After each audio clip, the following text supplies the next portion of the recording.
Hoy les presento la historia de la familia Sánchez de Fuentes, también víctima de expropiaciones en Cuba. Por cierto, uno de sus miembros es un importante compositor cubano. Vean. El bisabuelo de nuestra entrevistada de hoy, don Eugenio Sánchez de Fuentes, funda la Corte Suprema en Cuba, enviado por la corona española en el año 1868. Un abogado que también creó la prestigiosa firma de abogados Sánchez de Fuentes, con la que se iniciaron los primeros registros a las propiedades en la isla y que le heredó a su hijo Eugenio Sánchez de Fuentes, creador de la Cruz Roja en Cuba y abuelo de Conchita Sánchez de Fuentes. Fidel Castro y el gobierno castrista lo que hicieron, que todos los muebles de la casa de mi abuelo, de Eugenio Sánchez de Fuentes, se los llevaron para el Palacio de Bellas Artes. Ahí donde están todos los muebles de la casa de nosotros. Nacionalizada. La prestigiosa familia de abogados Sánchez de Fuentes fue uno de los primeros blancos de Fidel Castro y su camarilla al triunfo de la revolución castrista. A mi familia se ensañaron con ellos desde el día 1 de enero. Okay. La casa de nosotros trataron el día 3 de enero de quemarla. Mi esposo y mi papá pasaron un mal rato muy grande. Le dice a mi papá, vamos Luis, vamos a ir a pasear a la finca, a montar un poco a caballo a la finca. Y mi papá le dijo, vamos. Y cuando llegaron, lo esperaron los milicianos y dijeron, esto no es de ustedes, aquí no pueden entrar ustedes. Ustedes son los malversadores. Así que váyanse antes que los cojamos presos.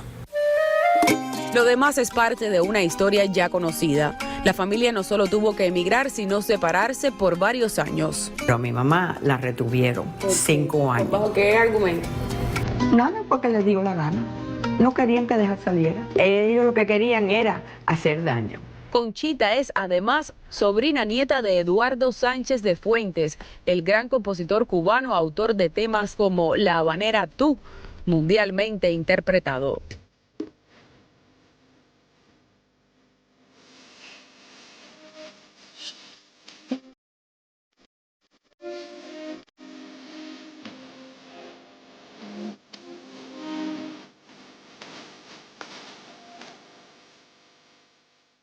Si quiere ver más historias sobre víctimas de confiscaciones en Cuba, que son muchas y que hemos venido presentando en programas como El Espejo y también aquí en América Noticias, visite nuestra página web americatv.com, allí las encontrará todas.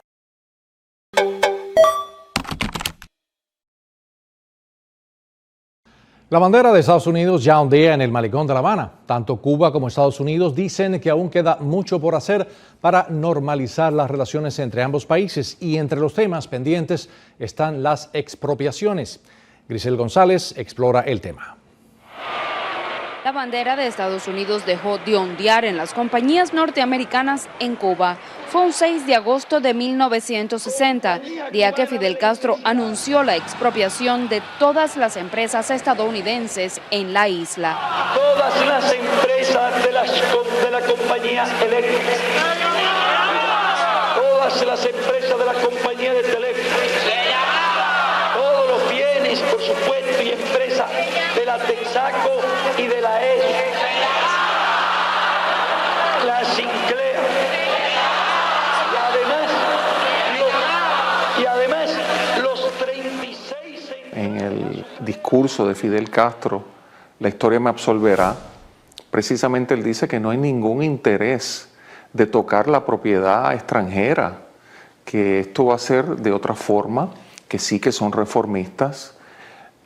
También Dorticós, que fue el primer presidente de Cuba, refiriéndose a la reforma agraria, dijo que esto no es una reforma agraria estilo socialista. O sea que yo veo esto como un proceso bien gradual, muy bien pensado, maquiavélicamente organizado. Compañía Cubana de Electricidad. Leyó uno por uno los nombres de las compañías expropiadas. Entre las más importantes, Compañía Cubana de Electricidad, Compañía Telefónica de Cuba, United Fruit, Texaco, First National, Citibank, Chase Bank. Sobre la placa de este último, colocaron un cartel donde se leía ni egoístas ni cobardes, caben en esta revolución, Cuba sí, Yankees no. La historia recoge que fue tanta la emoción de Fidel Castro al leer la lista que perdió la voz por unos minutos. en su afán de controlarlo todo. Con un momento, pero ahí está él y estará. Castro, afianzado en el poder, se siente, y claro, con un gran apoyo de las masas, que puede ir atacando estos intereses privados, nacionalizando propiedades poco a poco. Y esto es muy curioso, ¿verdad? Todos los bienes, por supuesto, y empresas de la Texaco. En total, 46 empresas norteamericanas fueron expropiadas sin compensación. En el periódico Revolución del lunes 8 de agosto de 1960, exhibieron en la portada 800 millones valen las propiedades yanquis nacionalizadas. Ahí tienen la ley cumpliéndose la voluntad de Cuba, dijo Fidel Castro. Se refería a la ley número 851, que autorizó la nacionalización. El artículo 5 de esa ley establecía el pago por los bienes expropiados, pero nunca se cumplió. No se dio compensación a las empresas. En las compañías expropiadas se izaron las banderas cubanas. Y sobre la bandera de Estados Unidos, Fidel Castro dijo en uno de sus discursos: Los parásitos y los hijos de los parásitos que quieran enarbolar la bandera vergonzosa del crimen y de la traición a la patria, sepan que no se van a enfrentar con señoritos, sepan que se van a enfrentar con hombres. Grisel González, Martín Noticias.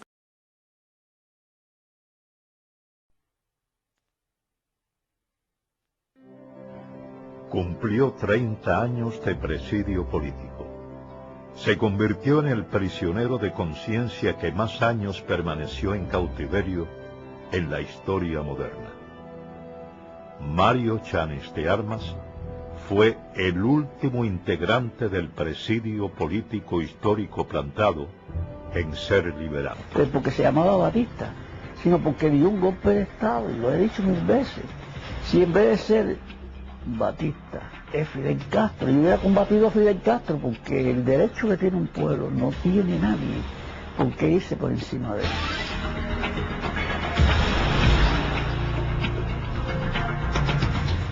Yo estaba recostado al guardafango del carro mío contra el cuartel, y hay uno que viene gritando detrás de mí, retirada, si retirada, viene gritando él. Y cuando yo dejé, ¿quién es este? Se llama Fidel Castro.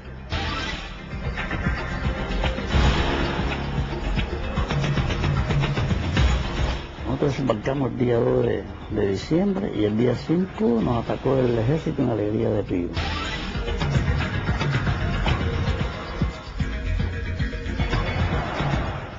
Pero lo que yo siento lo digo y pago las consecuencias del precio que sea necesario.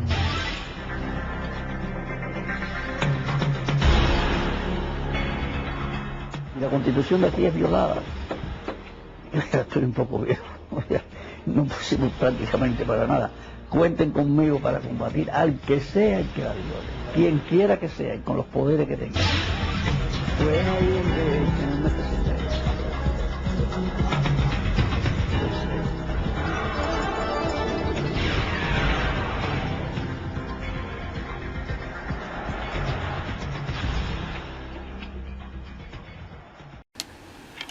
Buenas tardes a todos y bienvenidos a los invitados a este foro. Me gustaría mencionarlos nombre por nombre, pero tenemos muy poco tiempo para eso.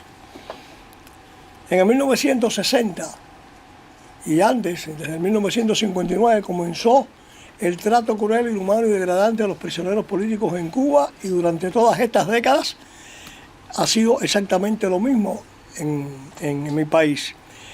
Yo fui arrestado en el 1960. Yo era funcionario del gobierno revolucionario y se aparecieron en el buró de donde yo trabajaba, en el Ministerio de Comunicaciones, y colocaron un cartel que decía: si Fidel es comunista, que me pongan en la lista, que estoy de acuerdo con él. Todavía Fidel no se había declarado comunista.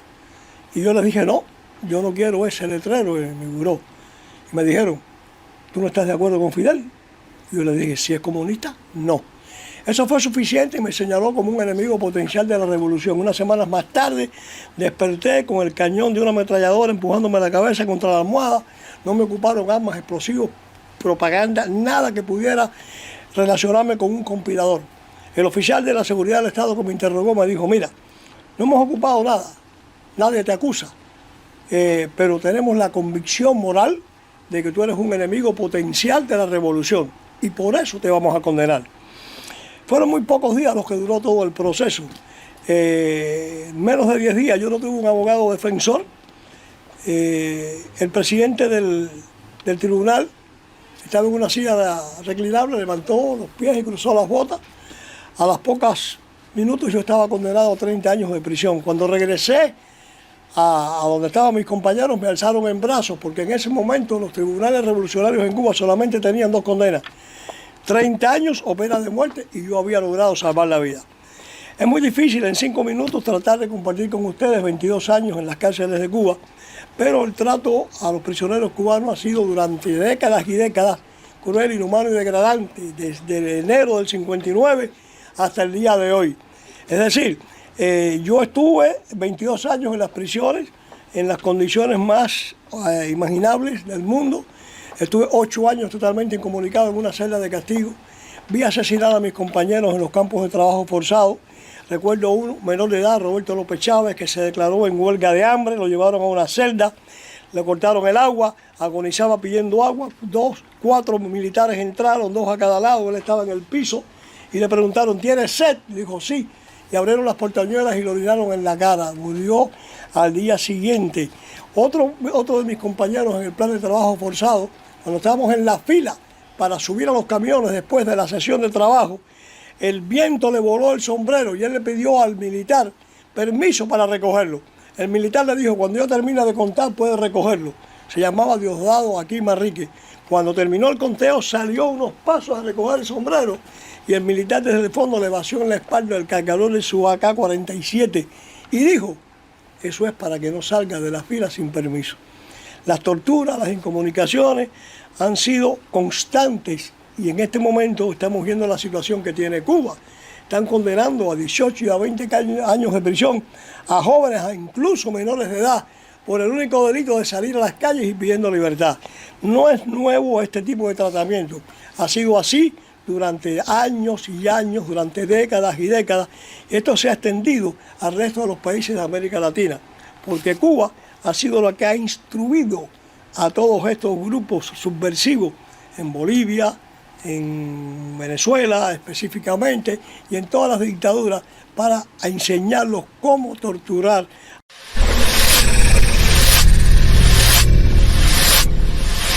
Imagínense ustedes un régimen que nació no para prometer el bienestar y la libertad del pueblo, ni un sistema de prosperidad económica y social, ni siquiera un gobierno inspirado en básicas ideas humanistas, sino en la idea de venganza, de resentimiento, de dominación sobre todos los hombres libres.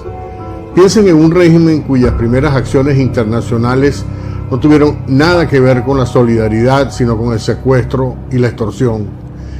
Imagínense ustedes un gobierno cuyas primeras decisiones no fueron para traer la abundancia a un pueblo subyugado, sino comprometerse hasta los tuétanos con una sola actividad, promover el terrorismo mundial como vía para alcanzar el poder totalitario. Pues así fue como nació la Cuba de Fidel Castro.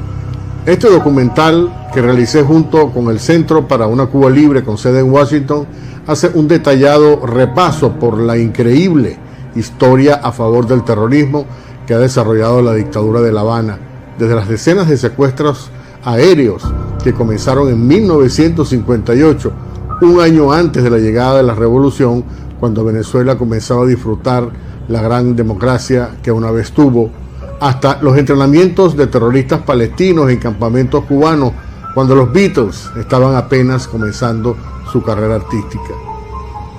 El documental que hoy les presento abarca la campaña de atentados explosivos que Cuba patrocinó en Estados Unidos, particularmente en Nueva York en los años 70, los campos de entrenamiento para grupos como los terroristas vascos de la ETA, los narcoterroristas de la FARC y el ELN, operativos de Hezbollah y Hamas, y hasta soldados del ejército republicano irlandés y de los macheteros comunistas de Puerto Rico, sin olvidar desde luego a los propios guerrilleros comunistas venezolanos, con Douglas Bravo y Alí Rodríguez Araque a la cabeza.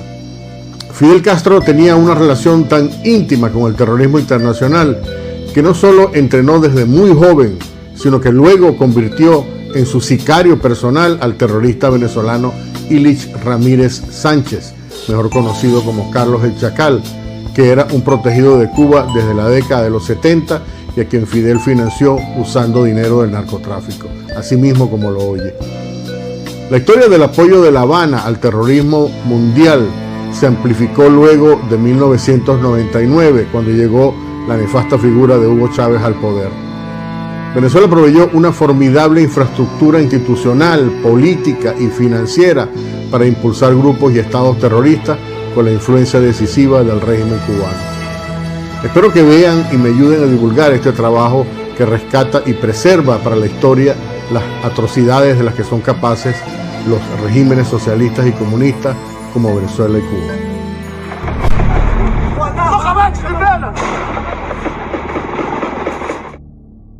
روح يا ابو الناصر خد ساتر يا ادهم اخ عندك كيسين وسع يا شباب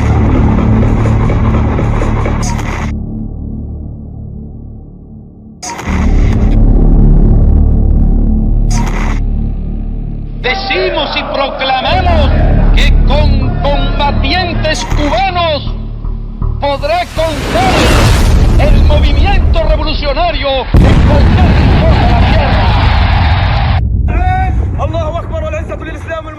cualquier rincón de la tierra. Durante décadas, Cuba ha proporcionado una contribución desproporcionada a los extremistas de todo el mundo, incluyendo en el Medio Oriente.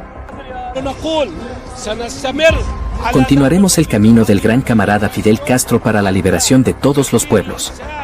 El régimen cubano ha prestado no solo campos de entrenamiento, sino también servicios de inteligencia, apoyo diplomático e incluso financiamiento a yihadistas, desde Hamas y Hezbollah hasta la Yihad Islámica y otras organizaciones terroristas. Según un creciente conjunto de pruebas y testimonios incluidos en este documental, Cuba sigue prestando un importante apoyo a redes terroristas internacionales que violan los derechos humanos, amenazan la estabilidad mundial y la seguridad nacional de Estados Unidos. Los expertos dicen que hay una razón para ello: el terrorismo es una característica esencial del castrismo. El terrorismo ha sido parte integral de la política exterior cubana, en apoyo de los objetivos de otros países. Los Castro colocaron numerosas bombas, mataron a civiles cubanos inocentes y secuestraron decenas de aviones como parte de la estrategia para llegar al poder en 1959. Raúl Castro se encargó de secuestrar aviones como forma de conseguir dinero a cambio de rescates y para generar impacto internacional. Y tuvo mucho éxito.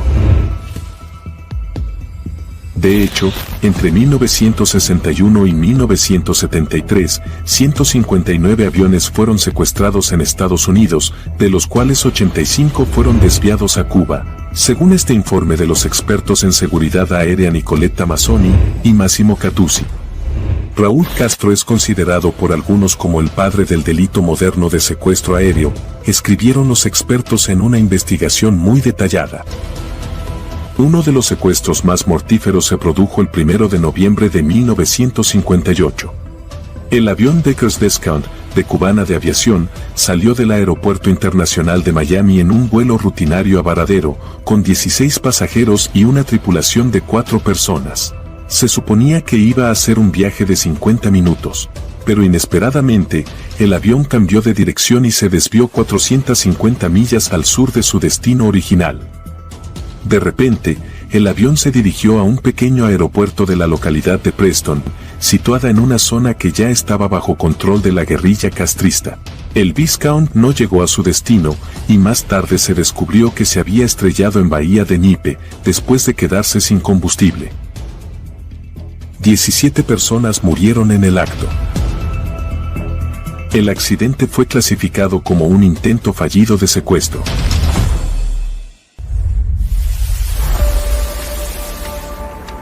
Ya en 1959, La Habana empezó a conectar con organizaciones subversivas y extremistas de América Latina, África y el Medio Oriente. Pocos meses después de tomar el control de Cuba, Raúl Castro y Ernesto Che Guevara viajaron a Egipto y de allí a la Franja de Gaza para expresar su apoyo a la causa palestina.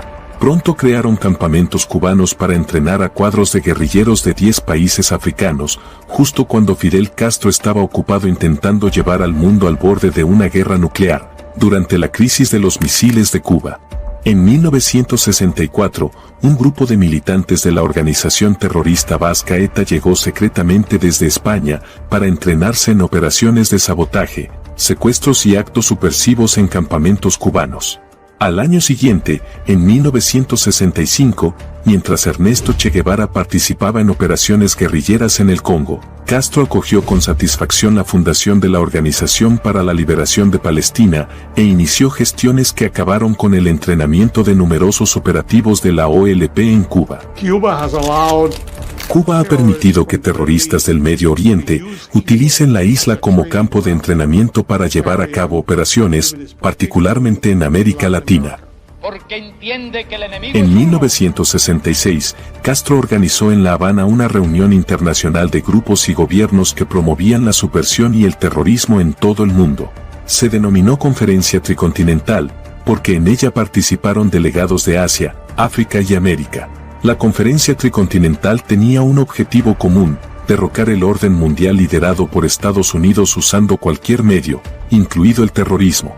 Durante su discurso en la conferencia, Fidel Castro declaró abiertamente que los combatientes cubanos serían enviados a hacer la revolución por todo el mundo. Decimos y proclamamos que con combatientes cubanos podrá contar el movimiento revolucionario en cualquier rincón de la tierra. Casi inmediatamente después, se abrió en Cuba una serie de campos de entrenamiento para guerrilleros bajo la supervisión de un agente del KGB soviético, según un informe del Departamento de Justicia de Estados Unidos. Básicamente, Cuba empezó a entrenar a los terroristas emergentes del mundo, y a principios de los años 70, los cubanos enseñaban tácticas terroristas de guerrilla en campamentos del Medio Oriente.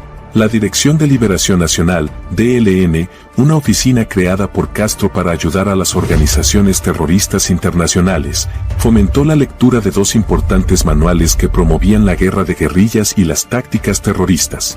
El primero era La Revolución en la Revolución, un libro escrito por el filósofo francés Régis Debray. El segundo era el Mini Manual de Revolucionarios, escrito por el terrorista urbano brasileño Carlos Marighella. Una de las citas más famosas del libro de Marighella declaraba: "El terrorismo es un arma que un revolucionario nunca debe abandonar". La Habana tradujo ambos manuales a numerosos idiomas y luego distribuyó decenas de miles de ejemplares a grupos extremistas de todo el mundo.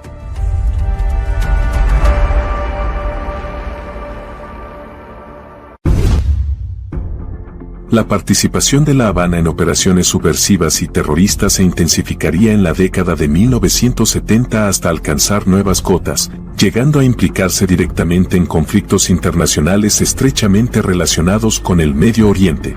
El 5 de septiembre de 1972, la facción Septiembre Negro de la Organización para la Liberación de Palestina, también conocida como OLP, llevó a cabo una masacre de atletas israelíes que competían en los Juegos Olímpicos de Múnich. Los atletas israelíes fueron tomados como rehenes por los terroristas palestinos en un asalto sorpresa en plena noche. Los asaltantes de Septiembre Negro exigieron la liberación de 236 terroristas detenidos en Israel y Alemania. Las negociaciones fracasaron y los palestinos terminaron asesinando a todos los atletas israelíes. Como se conoció años después, agentes de la Dirección de Inteligencia de Cuba habían estado entrenando a terroristas palestinos durante años, desde finales de los 60. De hecho, según un informe de la CIA, entre los años 70 y 80 Cuba entrenó hasta 300 palestinos en tácticas terroristas en campos secretos dentro de la isla.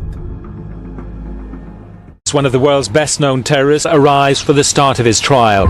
Pero los palestinos no eran los únicos terroristas protegidos por el régimen de La Habana. Un peligroso terrorista deambulaba por Europa y el Medio Oriente como un lobo solitario, sembrando el caos con el patrocinio de Fidel Castro, Ilich Ramírez Sánchez, también conocido como Carlos el Chacal. Como se reveló posteriormente en una demanda ante los tribunales franceses en 1999, Carlos trabajaba como terrorista privado para el propio Fidel Castro. Según la demanda, Castro apoyó al terrorista venezolano con pasaportes falsos, 5 apartamentos en París y dinero procedente del narcotráfico.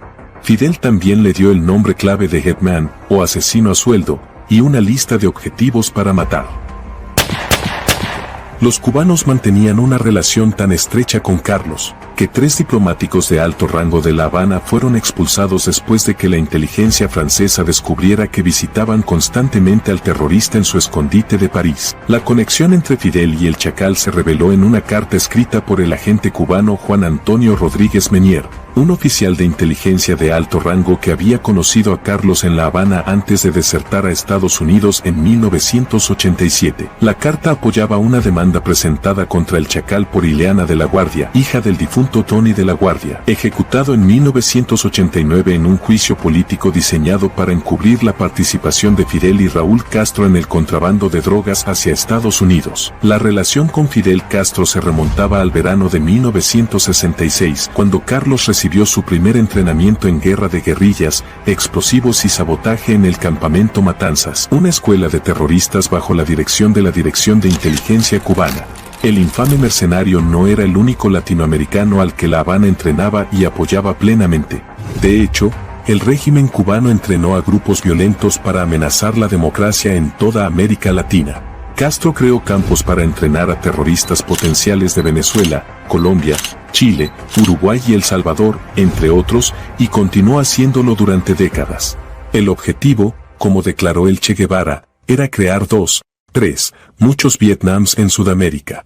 Eso es exactamente lo que hicieron los terroristas colombianos del M-19. El 27 de febrero de 1980, los guerrilleros del M-19, alentados por La Habana, asaltaron la embajada dominicana en Bogotá y mantuvieron cautivos a más de una docena de diplomáticos, entre ellos el embajador estadounidense Diego Asensio. Pidieron un rescate de $50 millones y la liberación de 311 compañeros encarcelados. Al final, recibieron $2,5 millones y una vía de escape hacia Cuba, después de que Fidel Castro les ofreciera asilo político.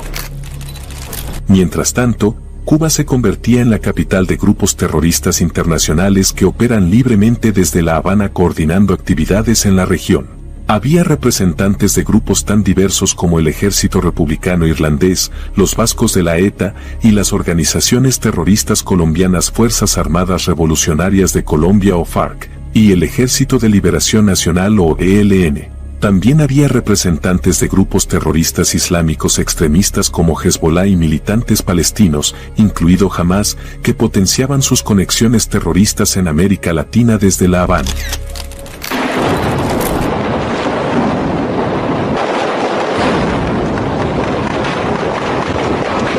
Otros grupos terroristas apoyados por Cuba estaban ocupados planeando atentados contra objetivos estadounidenses en el hemisferio. En Perú, una de las organizaciones patrocinadas por Castro, el Movimiento Revolucionario Tupac Amaru, llevó a cabo media docena de ataques contra objetivos y puestos diplomáticos estadounidenses entre 1984 y 1985. Los terroristas peruanos atacaron la embajada de Estados Unidos en Lima y más tarde la residencia del embajador estadounidense. También llevaron a cabo atentados con bomba contra las oficinas de Texaco y Citibank y la destrucción de 2 restaurantes Kentucky Fried Chicken en Lima. Estados Unidos era, de hecho, el objetivo más importante de las maquinaciones antiamericanas del régimen castrista. Cuba es un país capaz de llevar el mundo a la debacle por tal de sobrevivir a ellos y por tal de destruir a los Estados Unidos. Y muchos no quieren comprender eso. El Partido de las Panteras Negras, una de las primeras organizaciones extremistas de Estados Unidos, considerada por el FBI como la mayor amenaza para América en los años 60 y 70, envió operativos a campos de entrenamiento terrorista en Cuba. Varios de los militantes de los Panteras Negras acusados de cometer delitos graves acabaron refugiándose en Cuba, protegidos por el régimen castrista. Una de ellas fue Joan Deborah Shazamar, alias Azara Shakur. Chesimard fue condenada por el asesinato del policía Warner Foster y por herir a otro policía en un violento tiroteo en la autopista de New Jersey, en Brunswick. Allí fue herida Chesimard y resultó muerto uno de los dos hombres que iban con ella en el automóvil. En 1977, fue condenada a cadena perpetua por matar a un policía estatal de Nueva Jersey. En 1979, escapó de la cárcel y tras años viviendo escondida, consiguió huir a Cuba, donde vive en la actualidad. En 2013, Chesimard entró en la lista de terroristas más buscados del FBI, siendo la primera mujer en conseguirlo. Los Macheteros. En 1983, otro grupo terrorista entrenado en Cuba y basado en Puerto Rico, conocido como los Macheteros, secuestró un camión de Wells Fargo en Connecticut y robó más de $7 millones. Corría el año 1983 cuando un camión de Wells Fargo en West Hartford fue víctima de un atraco a mano armada con $7 millones. El grupo asaltante era una organización conocida como los Macheteros. Los Macheteros eran una rama de las Fuerzas Armadas de Liberación Nacional, una organización terrorista independentista puertorriqueña implicada en una serie de atentados mortales en Estados Unidos. Uno de ellos fue el infame atentado de Francis Tavern, un restaurante en el Bajo Manhattan, en 1975, en el que murieron 4 personas inocentes, entre ellas Frank Connor, un banquero que estaba reunido con unos clientes en el restaurante al momento del atentado. Un grupo de clientes y otras personas de Morgan fueron al restaurante, y mientras estaban esperando la cuenta, sobre la 1:30 de la tarde, entró un hombre con una especie de mochila.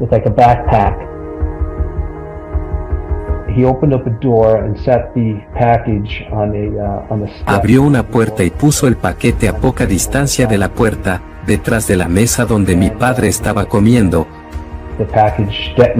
Y a los pocos minutos, el paquete detonó. Destrozó la taberna Frances. Se cree que William Morales, un operativo de las FAN que dirigió la operación terrorista, sigue escondido en Cuba.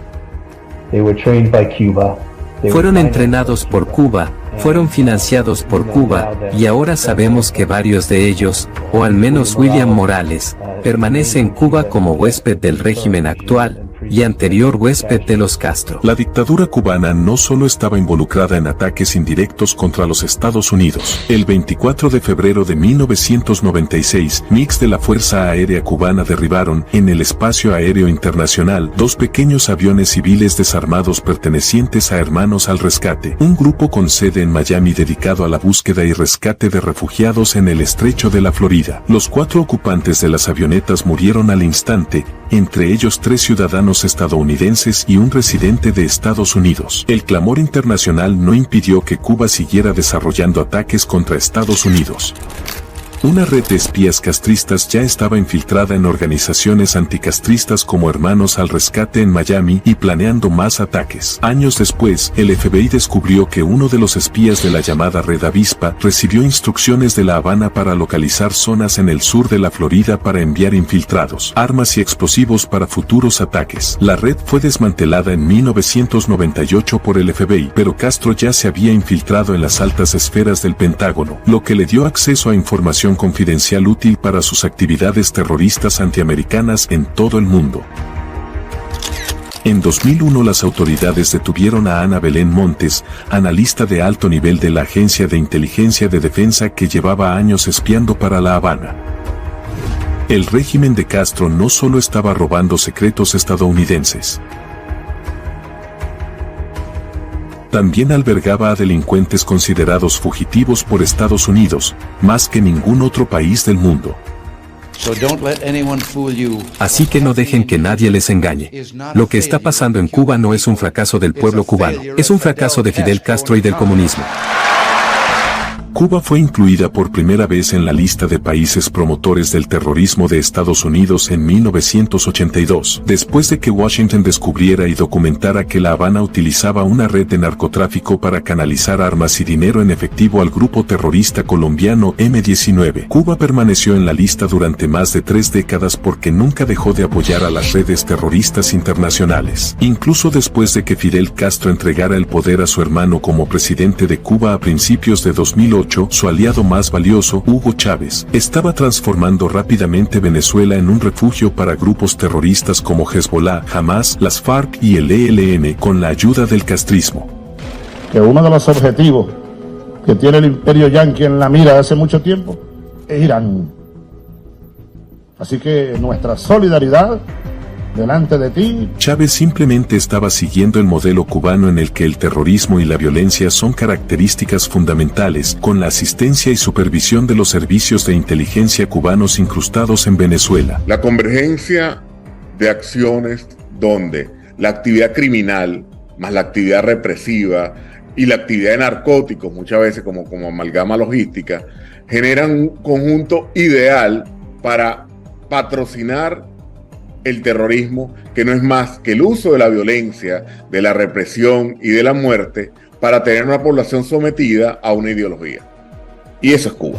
Según el militar venezolano, Cuba se alió con Chávez para crear un laboratorio para convertir a Venezuela en un santuario del terrorismo internacional. Cuba es un gran patrocinador del terrorismo en nuestra región. ¿Por qué? Porque proporciona un lugar, un santuario a todos estos grupos. Cuba era la que dominaba la identidad en Venezuela, es decir, te generaban pasaportes, cédulas de identidad, y esto es lo que ellos venden. Esto es el gran incentivo para que grupos como Hezbollah, ELN, Hamas y otros grupos terroristas vayan a lugares como Venezuela y Cuba a obtener identidades, a tener lugares que son santuarios y poder desplazarse en la región bajo esa protección. En 2011, cuando el presidente Barack Obama daba señales de estar abierto a un diálogo con La Habana, la entonces secretaria de Estado Hillary Clinton recibió un mensaje secreto de una fuente confiable. El mensaje era claro: Hezbollah está estableciendo una base de operaciones en Cuba diseñada para apoyar ataques terroristas en toda América Latina, según un correo electrónico filtrado posteriormente por Wikileaks. Un año más tarde, en 2012, Raúl Castro prestó una ayuda crucial al grupo terrorista colombiano FARC, al iniciarse en La Habana las negociaciones para un acuerdo de paz con el gobierno colombiano. Según un experto en inteligencia que tuvo acceso a fuentes confidenciales, La Habana ayudó a las FARC a blanquear más de $1.000 millones que tenían enterrados en la selva colombiana, procedentes del tráfico de cocaína. Las FARC habían acumulado una enorme cantidad de dinero que ellos simplemente habían escondido en la selva porque no tenían manera de moverlo. Así que el dinero era llevado a La Habana en aviones que luego volaban a El Salvador, donde José Luis Merino era parte del gobierno del FMLN en ese momento, y ellos podían controlar la llegada de los vuelos para que no fueran inspeccionados. Entonces, cientos de millones, probablemente miles de millones de dólares fueron sacados mediante estos vuelos con el tiempo, introducidos al sistema bancario de El Salvador o simplemente almacenados en ese país y luego movidos a Panamá y de allí a estructuras offshore. La operación fue aprobada también por el entonces presidente colombiano Juan Manuel Santos y era conocida por los militares colombianos y la inteligencia militar estadounidense. Se cree que Cuba cobraba entre el 20 y el 30% del monto total como comisión por brindar seguridad y asistencia a la operación de contrabando de dinero sucio. A pesar de las nuevas pruebas, el gobierno de Obama sacó a Cuba de la lista de países patrocinadores del terrorismo en 2015, en medio de intentos de recomponer las relaciones con la isla que acabaron en el fracaso.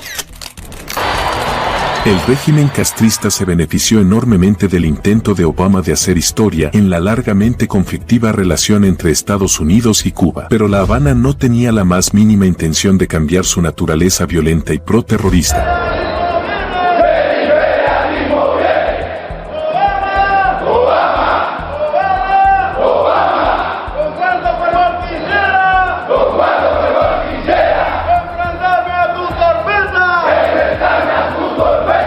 Dos años después de la visita de Obama a La Habana, en enero de 2017, jóvenes soldados cubanos en un desfile militar presidido por Raúl Castro se burlaron abiertamente del presidente estadounidense.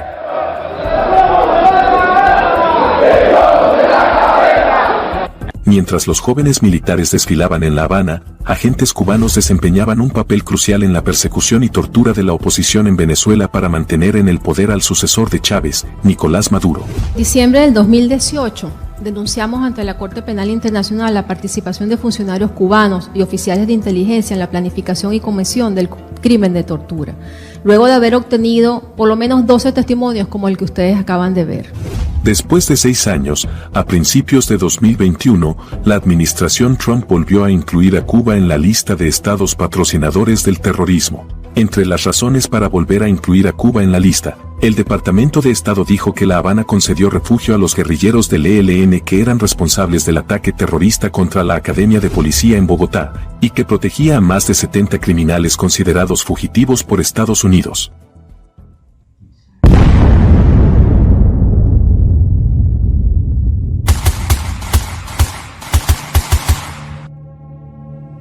El ataque de Hamás a Israel del 7 de octubre de 2023 trajo un nuevo escrutinio de los lazos de La Habana con Irán, Hamás y Hezbollah. Mientras los iraníes estaban ocupados ayudando a los terroristas palestinos, representantes de Hamás se reunieron con el embajador cubano en Líbano, el 25 de febrero de 2023. El embajador cubano Jorge León Cruz expresó el apoyo de Cuba al legítimo derecho de los palestinos a defender su tierra en una reunión con Ahmed Abd al-Hadi, representante de Hamás en Líbano. Además de la reunión con Hamás, hubo otros 2 encuentros de alto nivel entre Teherán y La Habana en 2023. El 5 de febrero, el ministro de Asuntos Exteriores iraní, Hossein Amir-Abdollahian, se sentó en La Habana con el presidente cubano Miguel Díaz-Canel para tratar asuntos de interés mutuo y temas internacionales, y criticar a Estados Unidos. 4 meses después, el presidente iraní Ebrahim Raisi visitó Cuba como parte de una gira que incluía reuniones con los líderes autoritarios de Venezuela y Nicaragua. Cuba e Irán firmaron el lunes 7 acuerdos de cooperación. La tercera reunión de alto nivel tuvo lugar el 5 de diciembre, cuando Díaz-Canel llegó a Teherán, en la primera visita de un presidente cubano a Irán en 22 años para firmar una nueva alianza estratégica con el Estado Islámico. Un rechazo y una condena enérgica al genocidio que se comete contra el pueblo palestino, al asesinato de miles de personas, entre ellos niños y mujeres, a la exigencia por un cese del fuego inmediato. Tras los atentados, Cuba apoyó la narrativa impulsada por Hamás, criticando abiertamente a Israel por su respuesta. Los recientes ataques sin precedentes contra Israel por parte de Hamás, organización terrorista designada por Estados Unidos a la que La Habana considera aliada, han mostrado las consecuencias de la promoción del terrorismo en todo el mundo que Cuba lleva a cabo desde hace décadas.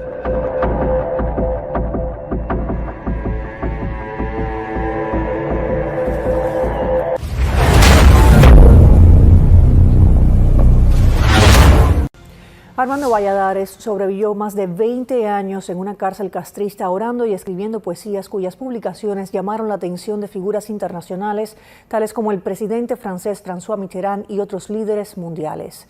Valladares, quien ha sido distinguido con la Medalla Presidencial Ciudadano Estadounidense, ahora continúa su lucha por los derechos humanos de los cubanos. Televisión Martí conversó con Valladares sobre su vida y sus proyectos. Tomás Regalado tiene la entrevista. Para el expreso político cubano que cumplió más de 22 años en una cárcel castrista por negarse a colocar un letrero en su escritorio en apoyo al dictador Fidel Castro, el escritor, poeta y diplomático Armando Valladares continúa abogando por los derechos humanos. La lucha en favor de los derechos humanos, esa es mi razón de existir fundamentalmente, y estaré siempre denunciando violación de los derechos humanos mientras existan en el mundo. Y yo planteo que hay que denunciar la violación de los derechos humanos para que lo que me ocurrió a mí y a mis compañeros nunca vuelva a ocurrir. El embajador Valladares tenía 23 años cuando en 1960 fue sentenciado a 30 años de prisión por el régimen castrista. Al ser liberado, Valladares publicó sus memorias del presidio con el título Contra toda esperanza. Los impactantes testimonios de Valladares dieron a conocer los horrores del castrismo y sus métodos para imponer, a golpe de violenta represión y constante adoctrinamiento, un sistema totalitario. nombrado en 1986 por el presidente Ronald Reagan como embajador de Estados Unidos ante la entonces Comisión de Derechos Humanos de Naciones Unidas, mostró a la opinión pública internacional la existencia de presos políticos en Cuba y denunció las múltiples violaciones del régimen contra los ciudadanos de la isla caribeña. Cuando el presidente Ronald Reagan me nombró embajador de Estados Unidos ante la Comisión de los Derechos Humanos, me dijo: tengo para usted la misión imposible, demuéstrele a la comunidad internacional que en Cuba se tortura, que hay presos políticos, porque nosotros no hemos podido hacerlo. Y con la ayuda de Dios y de mucha gente logramos al fin que la Comisión de Derechos Humanos de la ONU mandara un grupo de embajadores a investigar in situ si la situación de los derechos humanos en Cuba se respetaba o no.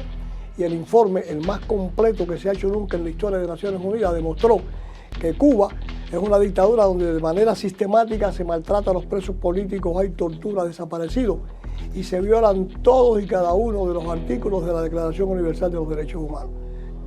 El embajador Valladares recientemente fue entrevistado para un documental sobre su vida que está en proceso de finalizar. Actualmente es el director del Instituto Interamericano para la Democracia y presidente de la Comisión de Derechos Humanos de dicha organización. Soy Tomás Regalado y ahora regreso al estudio. Recuerdo que llegó a tal cultivo de ese terror que en el campo donde yo vivía nadie se atrevía a hablar o a criticar alguna acción de la revolución. Y eran atroces las acciones que hacían, quitaban propiedades por medio de la fuerza y la violencia, robaban, porque todas las expropiaciones fueron robos con y por la violencia. Pero ya se había implantado el terror, el paredón y la prisión política, juicios arbitrarios, todos dirigidos por funcionarios cubanos afines al castrocomunismo. Así se desarrolló un plan macabro de terror para gobernar la nación, avanzando en los actos de terrorismo. Terrorismo de Estado, este es el terrorismo implantado por el castrocomunismo, por Fidel Castro y el Partido Comunista. Ahí tenemos los hechos de Canímar. Domingo 6 de julio de 1980. Cuba vivía el éxodo del Mariel y miles de cubanos huían de su tierra natal por el repudio del totalitarismo comunista.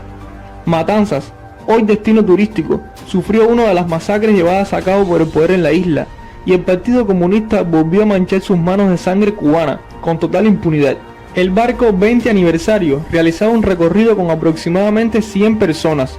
Zarparon del centro turístico Canímar abajo, y cuando se alejaban de los muelles, fue secuestrado por el joven sargento del Ejército Central Sergio Águila Llanes, de 19 años, su hermano menor Silvio y sus amigos Roberto y Humberto. Los jóvenes sacaron sus armas y se hicieron con el control de la embarcación. Su único objetivo era salir de la opresión y llegar a tierras de libertad. En la operación resulta herido uno de los guardias del barco, que al ver el intento de secuestro sacó su arma para disparar a los jóvenes. Rápidamente llegó la noticia al primer secretario del Partido Comunista en Matanzas, Julián Rizo Álvarez, quien improvisó un puesto de mando en un restaurante local con línea directa a la oficina central del partido y a Fidel Castro. Rizo Álvarez recibe órdenes explícitas de prohibir la salida de la embarcación. Rizo despachó varias lanchas torpederas para intentar detener al 20 aniversario, pero los jóvenes estaban decididos a alcanzar su libertad y continuaron con rumbo norte. Los guardafronteras notificaron por radio que no podían detener al barco. Como un presagio de lo que podría suceder, las mujeres levantaron a sus niños para indicar a los soldados que habían menores inocentes a bordo, pero el esbirro estaba decidido a cumplir la orden de su dictador. Rizo Álvarez dio orden de disparar y hundir el 20 aniversario, con casi 100 cubanos a bordo. Comenzó la masacre socialista.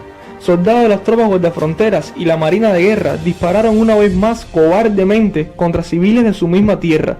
Como contramedida de evasión, los jóvenes bajaron a las mujeres y a los niños a la bodega del barco.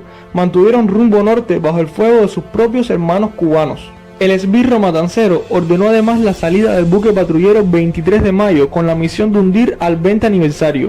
También ordenó el despegue de un MiG de la Fuerza Aérea de Cuba, y los pilotos también dispararon rasantemente a la pequeña embarcación. Los jóvenes trataron de resistir, y con el curso seleccionado salir a aguas internacionales, pero el 23 de mayo embistió al debilitado barco, rompiendo el casco y hundiéndolo a pocas millas al norte de la bahía de Matanzas. Los soldados cubanos continuaron disparando a los pocos sobrevivientes que nadaban por sus vidas, aún después de hundir la embarcación. Mueren casi todos los hombres por los disparos. Mueren ahogados todas las mujeres y los niños. Solo pueden ser rescatados 11 cuerpos y sobreviven alrededor de 10 personas. Minutos antes, Sergio le dijo a su amigo de 16 años, Roberto Calveiro: "Los comunistas no me cogerán vivo nunca". Se dio un tiro en la sien y se mató. Roberto Calveiro fue sentenciado a 12 años de prisión. El gobierno les prohibió hablar del suceso. No se permitieron entierros comunes de las víctimas. Nunca se publicó la noticia. Se les prohibió a los 10 sobrevivientes reunirse. Durante 2 años, agentes se estacionaban frente a sus casas para monitorear sus actividades y sobornaron a sus familiares bajo coacción, dándoles televisores y refrigeradores, equipos que en aquel momento eran solamente para altos cargos del gobierno. Por ser un asesino, Rizo Álvarez fue ascendido como miembro alterno del Buró Político del Comité Central del Partido Comunista. Es increíble cómo una persona que se proclamaba cristiana y bautista es capaz de degradarse a tal nivel. El adoctrinamiento y el daño antropológico del nuevo hombre han destruido nuestra nación. El pueblo de Matanzas siguió apoyando a un presidente asesino, sin saber lo que había sucedido frente a sus ojos. El comunismo es un sistema fallido en todos los países donde se ha aplicado, incluyendo Cuba. Solo pueden mantenerse en el poder por la imposición del miedo y la represión de la policía política y la seguridad del Estado. Se presentan ante el mundo como muy solidarios y humanos, sí, con los turistas extranjeros, pero han llenado nuestra patria de horror, miseria, sangre y muerte. Turista que visita Cuba. Las aguas por las que usted navega están bañadas con la sangre de cubanos inocentes por el régimen que los oprime, y usted le da el dinero que con tanto trabajo logró obtener.